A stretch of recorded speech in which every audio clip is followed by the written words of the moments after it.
innalatte ati waaqayyo camsa gafa tokko innalatte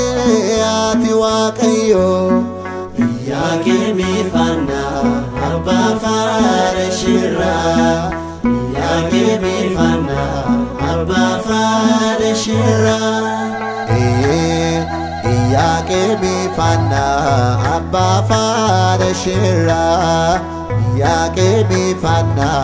abba fare shira Mikael ergaman oma satin dule Dinisa kan kufe kocho sarlale ya maqami dagdo uman sijallate ayena namuta sababa kantate yaqimi fana abba fada shira yaqimi fana abba fada shira Yakemi fana abba fare shira Yakemi fana abba fare shira Abjuna kakili ante taf pedrika Alo tajafa Kadmulate maka Radipi famton Adesa kandese Adesi chakesa adon chalakise Yakemi fana abba fare shira Yakemi fana abba fare shira Yakemi fana abba fare shira Yakemi fana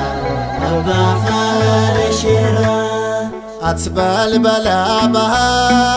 adochi selmake balbala chofamcho aneskelarge gaila epifaman kayotif dalate adunya hondumaf badasa kennamte Yakemi fana abba fare shira Yakemi fana abba fare shira Yakemi fana abba fare shira Yakemi fana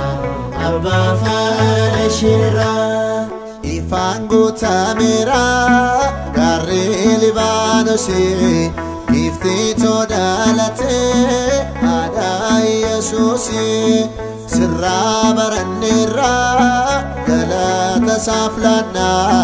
Waqasinuf kenneb ilille galchina Yakemi fana abba fare shira Yakemi fana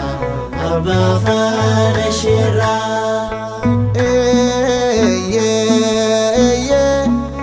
Sagafa tokko innalatte ati waaqayyo camsa gafa tokko innalatte ati waaqayyo Yakemi fana abba fare shira Yakemi fana abba fare shira Yakemi fana abba fare shira Yakemi fana abba fare shira Yakemi fana abba fare shira Yakemi Ya dubarot yakka warra kaanii fedhafoonii ejjaan kan dhalatte miti annaadhaa fi Yaaqeemirraa qunnamtii gaa'ilaa eebbifamaadhaan dhalatte malee